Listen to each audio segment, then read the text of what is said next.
Good afternoon, everyone, and welcome to this week's webinar. So guys, what we're going to be discussing this week is how to use Forms Designer. Now, from, I think it was version 17, we introduced something called the Forms Assistant. The Forms Assistant is a very quick and easy way to add a logo to your documents and to customize how they look. So I'm going to show you the Forms Assistant, but then I'm going to take you into the actual Forms Designer. So if you go to Utility, you'll see you've got Forms Assistant and Forms Designer. The first thing that you need to note about the Forms Assistant is that firstly, your actual paper style assistant has to be single plain paper. What I mean by that is if you go File, Printer Font Setup, you'll see that you've got your different documents. And where it says Paper Style Assistant, if this is not set to plain single sheets, it's not going to work. Unfortunately, the assistant only works with plain single sheet, and that is the same for your statements. So guys, with the Paper Style Assistant, please remember that this is for the user that is logged in. On documents, you can just set one document and then say copy to all documents. And you can say copy to all tabs. Copy to all users will copy every setting but the Paper Style Assistant. Once you are sure that you are set to plain single paper, you can then again try to run the Forms Assistant.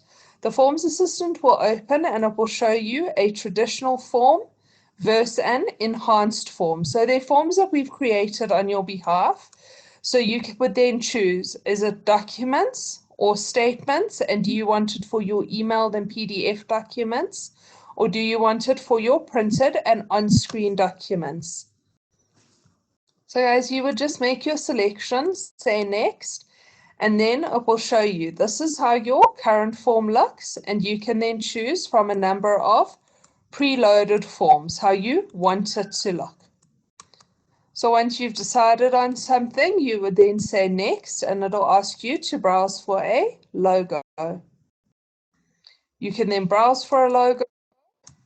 If it is bigger than the space provided, you will be told that it exceeds the height and width, and it will automatically resize the picture, but it will do so while maintaining the aspect ratio, which means that instead of stretching and causing issues, it will not do that. It will try to fit it as optimally as it can within the box. You then just say next, and then you can go process, and you can start all over again. So guys, this is just to very quickly change how your documents look and to add a logo. Forms Designer is when you need to do a lot more than just that. So that's lovely, it's quick, it's simple, here's my logo, I'm done. But if you need to do more than that, for example, you actually want to add your banking details to the physical form, because there are places that you can add banking details from within Pastel. You could go to Setup, Customer Documents, for example, and you could enter your banking details in the Messages option. But sometimes the message is not big enough for all of your banking details, or you may want to add other information to the document. So you want to add text, or you want to change the layout specifically the way you want it. You would go to Utility Forms Designer. If you try to open Forms Designer without opening a company, and I think that was from version 18, it won't let you open the Forms Designer. And then you would go File, Open. Now, where you go to open depends on if you have customized forms already or not. Customized forms end in ENZ and should technically be saved inside the company folder. Original forms, which should end in ENG, should be inside the Forms folder. So if we go directly to the Forms folder, you'll see it'll open. Not sure why it's going to version 17, but never mind. Custom forms. And you'll see these are all ENG documents. Guys, please never save a customized form inside this folder. Please always save it inside your company folder. Now you'll see there are a lot of different labels. You'll need to know the form names for certain documents. If you want to change all of your documents, it would be C for customer, S for supplier, doc for documents, and then the paper style. SP is single plane. CR is pre-printed continuous. Sorry guys, I'm just trying to remember them. CP is continuous plain, but I do have it in a document. CH is continuous header. So there are many different types or paper styles that you can choose. In this case, I'm just going to use CS doc sp.eng. Okay, I'll need to look for that. You can also select one of those original templates if you wanted to, such as formal blue, for example. So this is basically single plane again. And here you'll see that it's designed very differently. Now you can choose how to change this. Now guys, for quick, simple things, mostly what people want to do is they want to insert a picture, which is their logo. You would go insert picture and it's going to give you crosshairs. You would then draw the box that you want your logo to fit into. It will then open and ask you to select your picture. Guys, please save your logo inside the company folder as well. Initially, it might be fine if, for example, you're going to pictures, and if you are a single user, this is fine. But if you are a multi-user, guys, you need to actually have your logo saved within the company folder. Otherwise, within the Pastel folder. Otherwise, it's going to cause issues. So straight, for example, in your Pastel 19, if you're running Sage 50C, or your Pastel 18, Express 18, etc., you would then go there. Okay, sorry guys. But you would add your picture. You get the idea. I can't remember where I've put all of my picture files.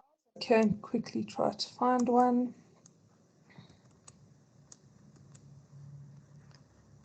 Just going to close here. So if, for example, like me, you couldn't find your file, if you right click on this box and you go to properties, it will open up the properties to allow you to relook for them.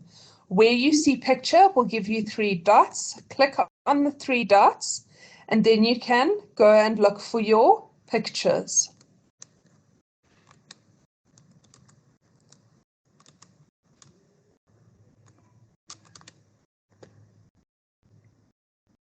And you'll see it now puts in the location. Guys, the reason that I say if you're a multi-user, this can become confusing because you'll see now it's looking at C users and my name. Now, if I have a multi-user and one of my users is, for example, James, it's not going to look at C users, Joanne Barnard. It's going to be on, for example, a map drive users, Joanne Barnard. And the map drive then creates a problem because now it's looking at the P drive and the form saves as, okay, I'm looking at the P drive. So guys, this is why putting it inside the Pastel folder is the best. And you may need to actually copy that logo into the Pastel or the root folder, so either Pastel or Express on every single user and add it from that location. So that it always is looking at C, Pastel folder, great, I've got the logo. That's why sometimes the logo disappears. It's where it's looking for it. As a server, it looks on the C. If you're a user, you're looking at a map drive. So just a tip there, always put the logo in the Pastel folder and put it on all your users. That way, if it's looking at the C drive, it looks on the C drive of everyone.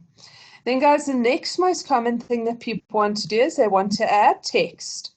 So here you can remove what you don't want. For example, if you don't actually want messages and you don't have terms set up. from within the Pastel folder, you can remove all of this. You can even remove the @Sage South Africa Pty Ltd. It doesn't need to be there. And then you can insert your own text. So this would be for banking details. Guys, please note that the text does not wrap. So you may need to create a number of what we call labels. So you'll see this is called label 25. You are not going to write here. Again, it will open on the right-hand side. And where you see text, you have to write it here. So banking details, for example, enter. Now I can go insert text again. I can then go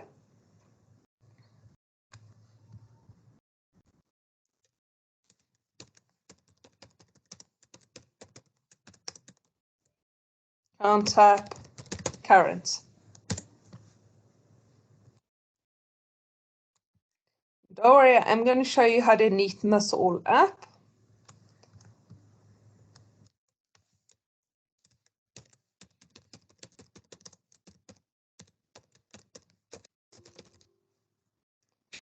Interesting account number we have there. Now, guys, you'll see nothing's actually lined up here.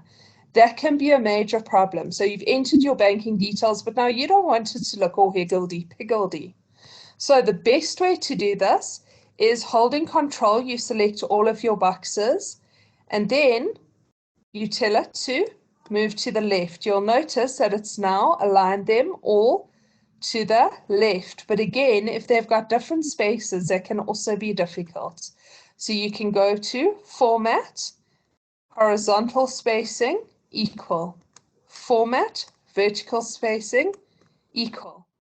And it will literally actually space them accordingly so that when you print this, everything is in line. So again, hold Control, select your different fields.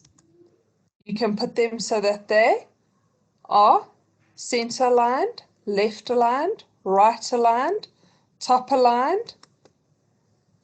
So there's different alignments that you can use, guys.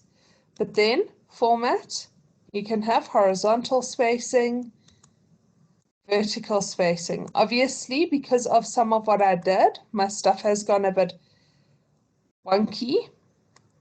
So again, I can then sort this all out, move them all apart, and then I can just fix it. So be careful which ones you do select.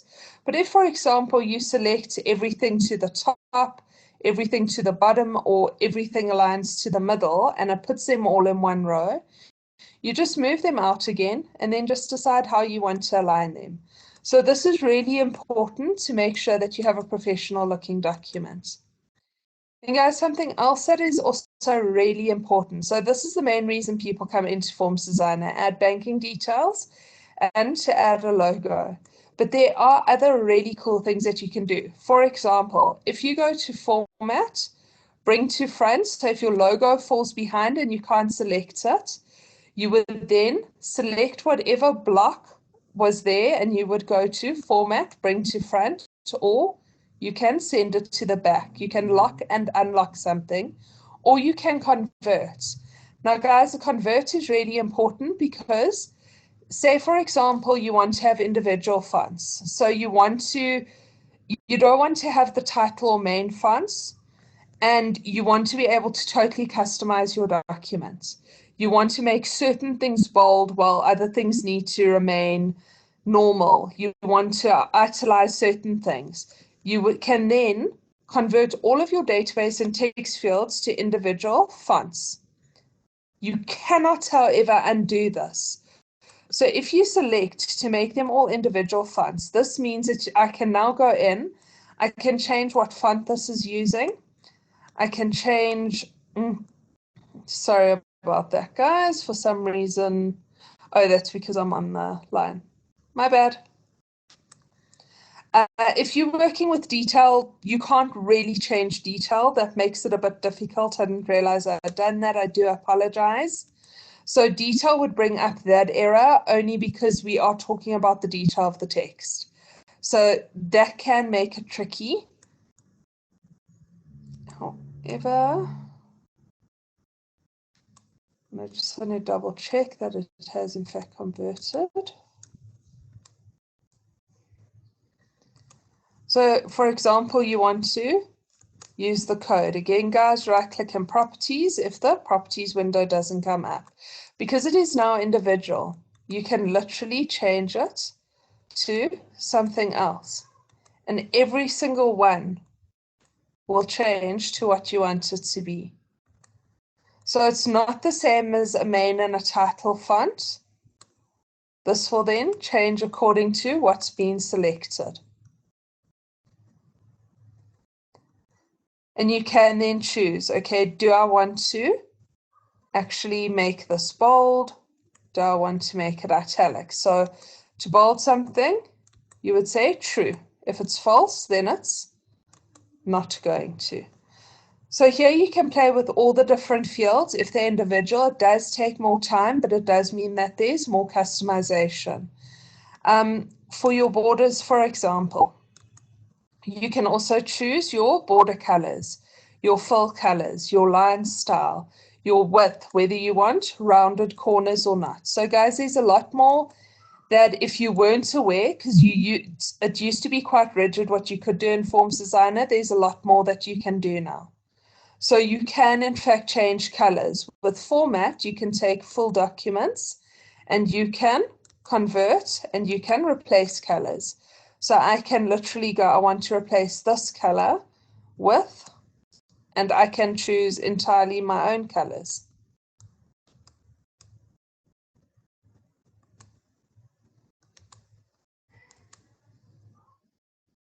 And it will then replace my colors accordingly.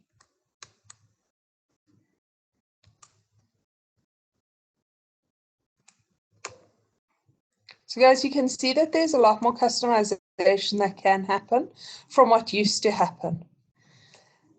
So the format is really important. You can convert, you can grayscale. So if you like how something looks, you've changed it, and you want to actually just convert to grayscale because you don't want to use too much color when printing, you can grayscale it. The colors are great, especially with the different documents, because you can then know if something's yellow, it's a sales order. If it is blue, it is an invoice. If it is red, it is a credit note. So that's where colors can come in, which can be really useful. And then obviously, as I explained, your alignments are also really important. Guys, at this point, does anyone have any questions about anything that I've taken you through? Is there anything that you need me to show you in more detail?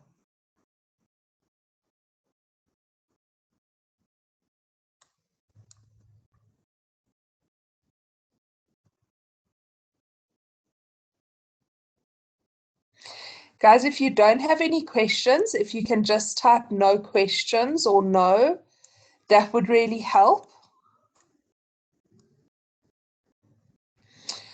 Okay, so guys, a while back, I said when you are busy doing, so if you have more than one user, you have multiple users, and you're adding a logo. So I'm just trying to, oh dear, something has happened. I think that I've frozen. Guys, can everyone still hear me okay?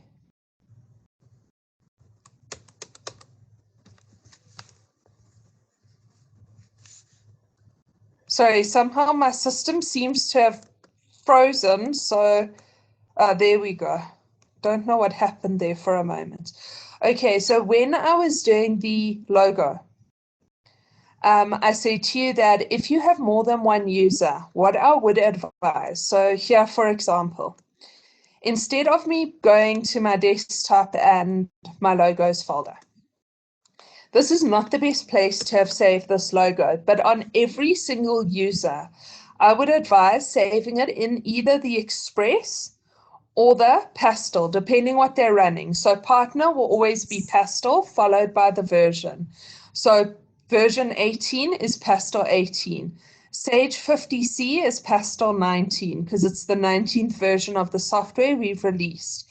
Express is the same. It's always Express followed by the version. But you would go into the root folder and actually copy the logo here. And do this on every single user in their main local disk in their root folder.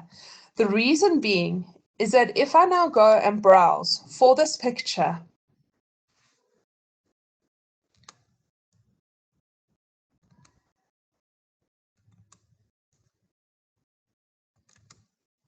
I want you to look at where it's looking. This, when you save the form, this is where it's going to look. It's going to look at C, Pastel 19, and it's going to find the logo there. If you are a workstation, you access your company via the map drive. You don't access it locally. So you access it, for example, via the P drive. Now, if you've got a form and it's looking for C, Pastel 19, but to this computer, when it looks for C, Pastel 19, if I'm a workstation, it will not see this logo. It will, because this logo would be sitting on the P drive.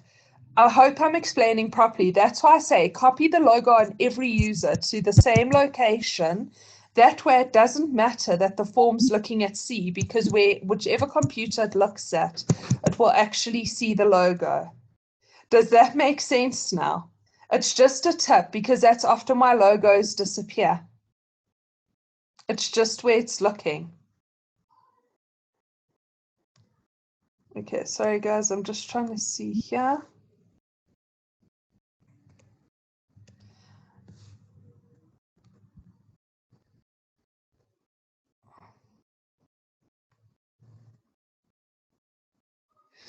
Okay, so guys, are we happy with everything that I've discussed so far? Okay, then someone's asked a question, which is actually where I was going next. Thank you for that. So guys, at other times you do need to customize forms because you need to remove things. So for example, on the details, you may find that actually there's certain fields that you don't need. You either don't want them there or you actually just don't need them there. It's unnecessary for them to be here. For example, maybe you don't want to see the unit. You need more space for something else. There are times where maybe you've got incredibly long descriptions and they're running over 2 lines. And this is causing your documents or even your statements to run over the footer of your documents. We would then normally advise you to please increase the field that is going onto 2 lines. So you can actually remove things from the detail and even from the header. So the top part is your header, the middle part is your detail, and then you've got your footer. And guys, you can remove things here that you actually don't need. You can go, you know what, actually, I don't need to see X or I don't need to see Y, or I need to add something here. And then you can adjust them. Like your line item codes might not be very long, in which case you can then, for example, and the most common thing most people need to increase when they've got overlapping fields is the line description. So here you select your option to delete, you just press delete, and then the middle block you just pull out or in. Now guys, what can help is if you go to File and you can then look at a preview. Honestly, the preview might look awesome.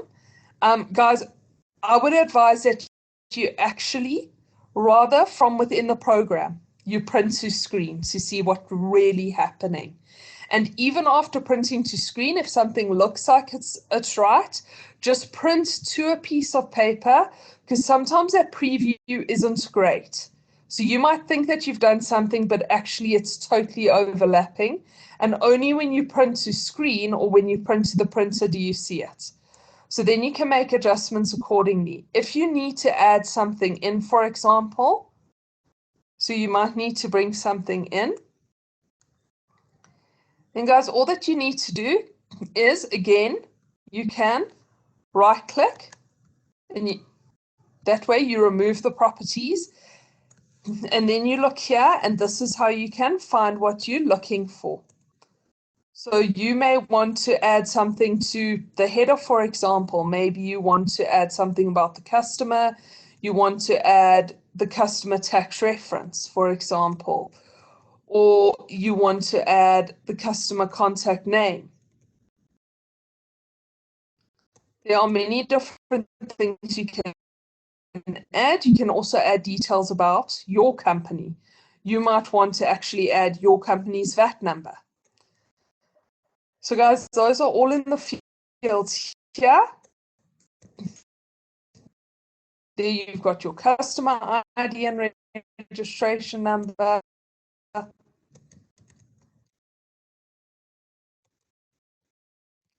And maybe here you want the PIN number, or you want to actually add a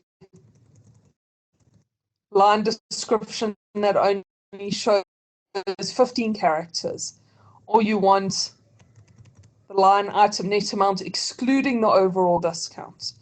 You might prefer to, instead of having the discount percentage, have the discount amount, because that's a line discount percentage here. And that might not really help you. You might not want to see the discount percentage. You actually want to see the line discount amount. So you can look for that. It should be here, to my knowledge. You see the tax percentage instead of X amount, line item tax percentage. Sorry guys, I was sure that there was actually a line discount amount, but I could be wrong. If I am, again, as a suggestion, I do apologize. Again, guys, they're messages, so maybe you want to add something to the bottom.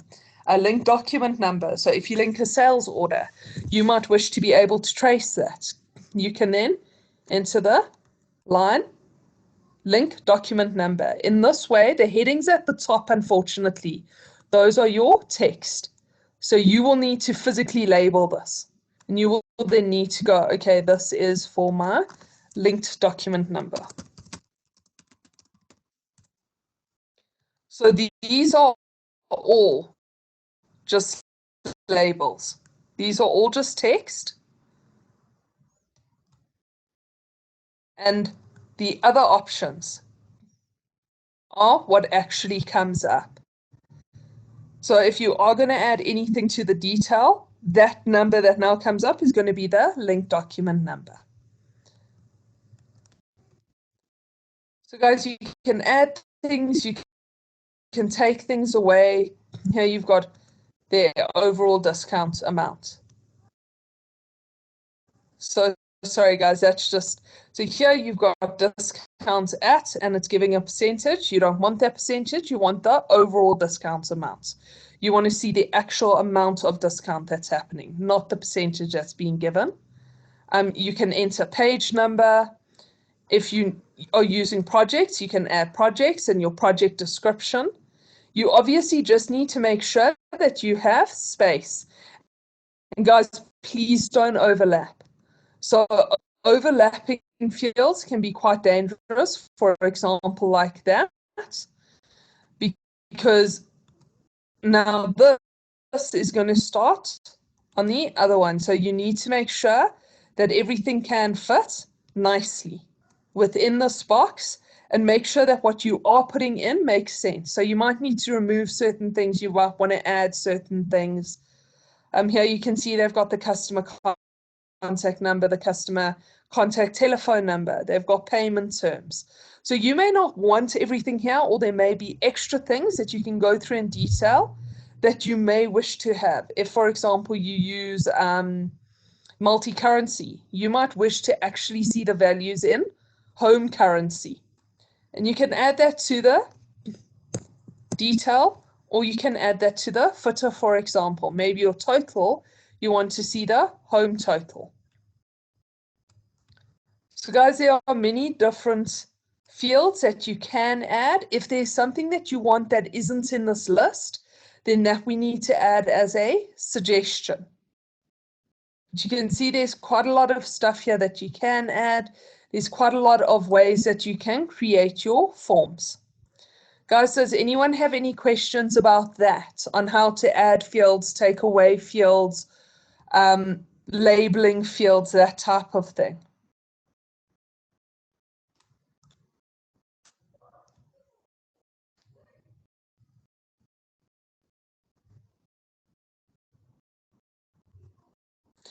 Guys, yeah, I am recording this webinar. So guys, you can go back, you can view it. I do also have videos on how to do certain things that I'm happy to share with you. And guys, I will be giving you these 2 documents. So I will send those all through to you next week, so that you do have all of the self-help information available to you. So this is all part of this webinar. So I have some documentation for you, some videos that I will all share, that you then can view the videos, the documents, as well as the webinar. So guys, do you feel quite comfortable with how to do certain things if things aren't lining up nicely, how to actually align them, all of that type of stuff? So what these are, there was one that I didn't explain here. So guys, this is your grid. You can snap something to the grid. Sorry, that can also be quite useful. So free falling, or it snaps to these dots. So you'll see that now it's not really free. I can't put it in the middle. It specifically snaps to the grid. That can make it a little bit easier. Or you can deselect that option, and then you can move it as you see fit anywhere. So you saw before it went specifically to the dots, but now I can move it anywhere that I please within the grid. So snap to grid, that can also make it a lot easier to align if it is snapped to grid, because then you're moving within the dots instead of having to do it the other way. I just personally prefer the other way because we didn't have the snap to grid. So I learned to do it this way, where I would just control everything and literally select if I wanted to left, middle, or right align, is what I use the most. And then I can obviously, with my text, choose what has to happen within those boxes. So guys, this here is what happens within the individual box. This alignment here is what those boxes do to each other. So please don't get confused with that. This is to align the boxes. This is to align your text within the boxes. Sorry, I hope that helps.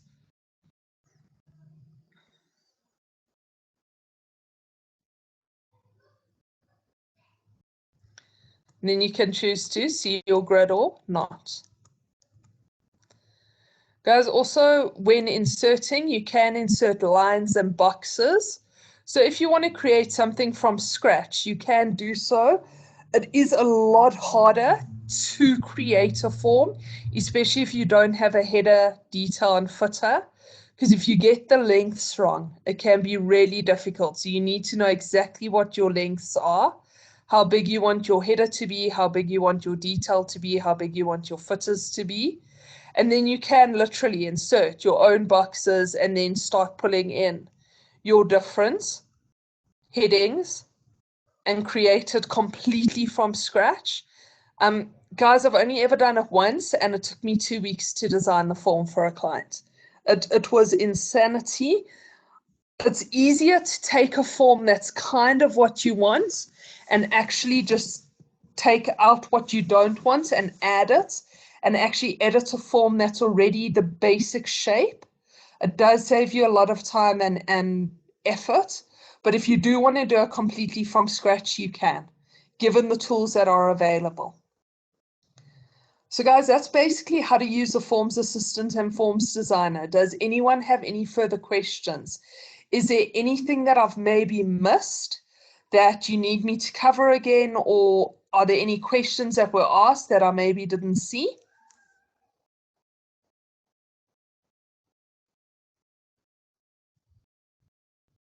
I see. Guys, it's not really a preferred font. You can choose what you want, By default, we do select Arial, just because Arial, most people's computers can read Arial. Remember, if you select a font like, for example, if I select Adele Sans, which is something that was actually created specifically for Sage, it's what our logo is written in, and it's what a lot of my documentation is done in. I create infographics as well, but some of my infographics on your side will not show Adele Sans because you actually don't have it installed. So you've got to remember to use a font that maybe is quite common. Arial is the most common, and we kind of go with Arial because it's a uniform font. But there's not really a preferred font per se. No. As long as your stuff fits, everything fits neatly on one line, you're good to go. If it doesn't fit neatly on one line, I would advise either changing the size of your font or changing your font completely, because then it's going to cause overlapping fields, which can be unfortunate. But there's no specific font that you have to use, no. Just Arial is the most widely used font in the world because it's the most common font.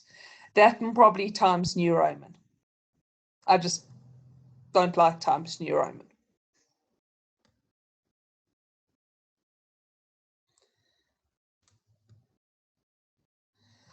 Okay, so guys, with label formatting can be tricky depending on the type of label you're dealing with, because it's always specific. So normally it's open and it's called iLab, I think it is.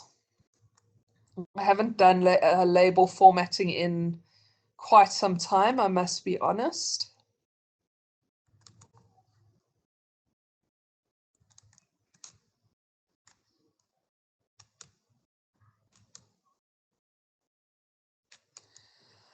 The reason why label formatting can be tricky is just because there are so many different size labels out there. So you need to make sure that you've gotten the size right. As long as you've gotten the size right, honestly, my advice to you, so iLab, my advice to you there, and I hope that I'm still right in which one are the most common ones. Item code, oh, that was more with barcodes. So if you are going to use barcodes, for example,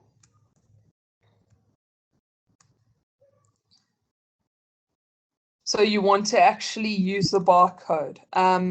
You want to use like your code 128 is quite common. Your code 39 or your EAN 8, I think, were the most common. I could be wrong. It could have been EA. I know that it's the 128s are fairly common, and those tend to not go wrong. I think it's 39 and 128. So it's these three. Others, you have to make sure that the barcode scanner can read them. Otherwise, guys, make sure that one, you can see how many labels are printing in a row. So here you've got your height, you've got your width. So you can see there that is not supported.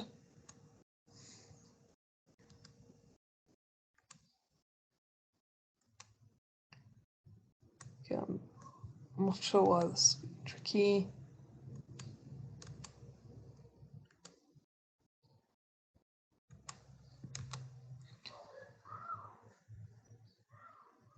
So you've got your height and your width. That's very important.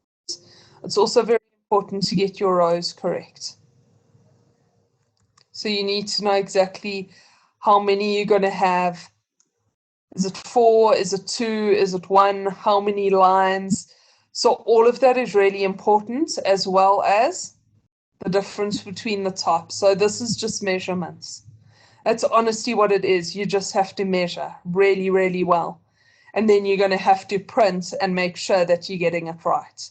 That's why label printing is so hard. It's because of how many different labels you get, the spaces, the widths, everything between them. So your setup is really important there. When you do set it up, and obviously getting all of your measurements correct. So true, false. The rest of it is just what you want, but the actual measurements themselves are very, very, very important.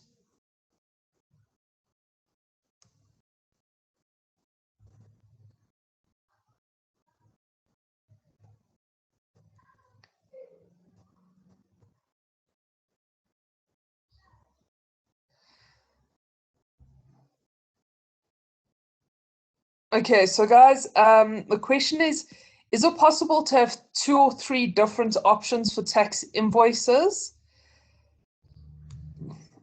It is possible, but it's going to be very, very difficult to maintain because unfortunately, Pastel uses a very specific format or naming convention, which is like CINV is your customer invoice. And while you can have that, you would then have to manually, when you're printing for one customer, have to go and so when saving, sorry guys, that's the one thing I forgot. When you save your forms, you always need to save your forms in the company folder. So there, you don't want to save it in the root. There, you want to save it in your actual company folder. Now, within your company folder, you can create, and I've done this for a client, but it is a mission. You can, for example, go to documents and then have a folder in here, for example, called customize forms. And then you can have one called CINV or CS doc 1 sp.enz.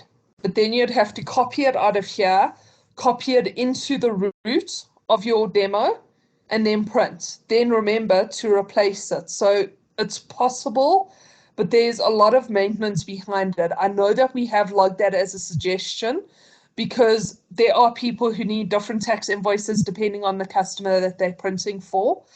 It wasn't something that they catered for initially. Is there a way to do it? Yes, but it as you saw and as explained, there's quite a lot of maintenance behind it. In order to have it do that, the other option is when printing, you have all of your invoices in, for example, one called customized documents.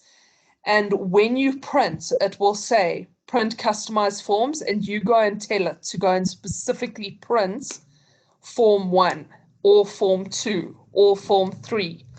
But you can't then print in a batch. You'd have to literally individually print each tax invoice. So the maintenance behind it, it depends how much maintenance you're prepared to put in. But it does give a lot of room for error. I am happy to add your name to the list that would like to have a much easier way to maintain or have 2 or 3 different options. So the suggestion that was logged was actually within the edit customer or edit supplier accounts tab to actually have an option. So for example, processing, customized document, and then you browse per customer to the customized document they're meant to use. And then in that way, when you print, the system just goes, oh, this is 1, this is 2, this is 3. So the initial setup of your customer will take a bit of time, but thereafter, it'll be a lot simpler. So that's a suggestion that's been logged. Unfortunately, I can't advise at this point in time if or when that will be implemented. The other option that you can, if you're not using all of your documents, is you can technically go to, you can go and create different document types. So what I mean by that is if you're not using quotations, you could then set up your quotations to be, tax invoice 1, for example. And then you would know, okay, I've got to process a quotation, but again, it's a lot of maintenance. Joanne has to be a quotation. That's what I'm going to send her as a tax invoice. Then I'll link her to a sales order and a tax invoice. But the document that you print will be the quotation. So as I said, like any workaround, there's kind of a lot of effort that needs to be put in at this point. I feel that the suggestion that's been given to them is quite a cool one. It's just a matter of when or if they'll actually implement it. So it can be done, but it's not very easy to do what you want, unfortunately. Does that answer your question?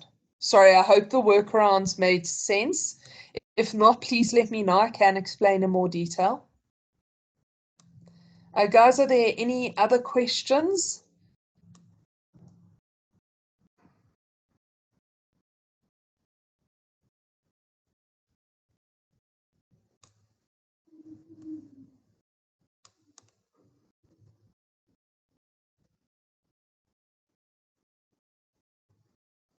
Okay, guys, if I haven't answered your question, I do apologize. Sorry, the Q&A doesn't quite come up 100% correctly. I'm not sure they made changes to WebEx at some point. But if I have missed you out, please can I ask that you mail me and let me know. Guys, I've put my personal email address up there. I don't mind if you mail me. If I can assist you, I will. If I'm unable to assist you, I will send it through to the support sa@sage.com email address so that support can assist you. Otherwise, guys, you're welcome to friend me on Sage City. As advised, I do maintain that page. I am one of the KDEs. Up until recently, I was actually one of the few people replying. I see we are getting a few people to start replying now.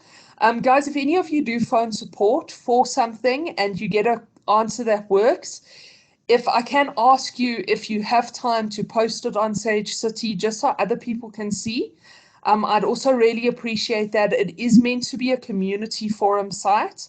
So it's not just you guys to ask questions and for us to answer. It's really for us all just to support each other, whether it's you guys supporting each other, whether it's Sage supporting you, whether it's business partners supporting you, or whether it's all of us just giving ideas and asking questions. But I do a lot of the content there, so you're welcome to make me a friend. I will be updating the webinar hopefully by Monday, latest Tuesday. I'll put that recording up with the additional content for you. So those additional videos as well as the documentation I promised. And I will also try to update it with the next webinar that'll come after the suppliers, which will probably be everything about inventory. Guys, if anyone has anything specific, a topic that you would like me to cover in one of these webinars, please let me know. Otherwise, guys, if there are no further questions, I hope that you have a fantastic weekend, and I hope that I'll see you in 2 weeks' time for the everything about customers. So, guys, I'm going to go through setting up customers to very basic processing, and then I'm going to go through all the reporting. We probably are looking at about an hour to an hour and a half there, because the reporting alone can be quite hectic, how that all works. So just to let you know, that is probably what we're looking at. I will try to go through it as quickly as possible. But it is quite an interesting webinar because I explain what reports you can view and how the reports are different and how you can make the most out of them. So yeah, guys, have a fantastic weekend, and hopefully I'll see you at that webinar in 2 weeks. Thanks so much.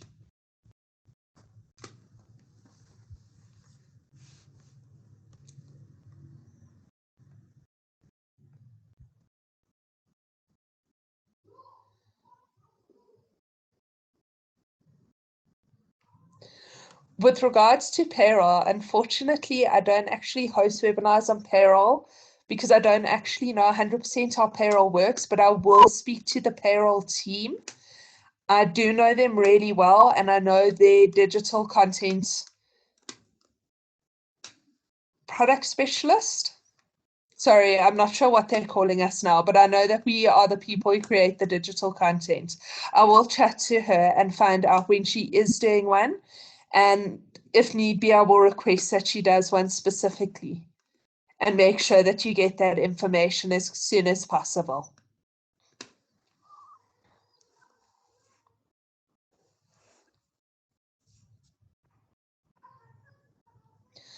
Okay, guys, you're welcome to log out. I will be online for a few minutes in case there are any further questions. But as said, have a fantastic weekend. I am going to stop sharing my screen, but I am here.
Okay, guys, I'm not seeing any other questions or anything, so I'm going to end the webinar. I do hope that you have a wonderful weekend. Ciao, ciao.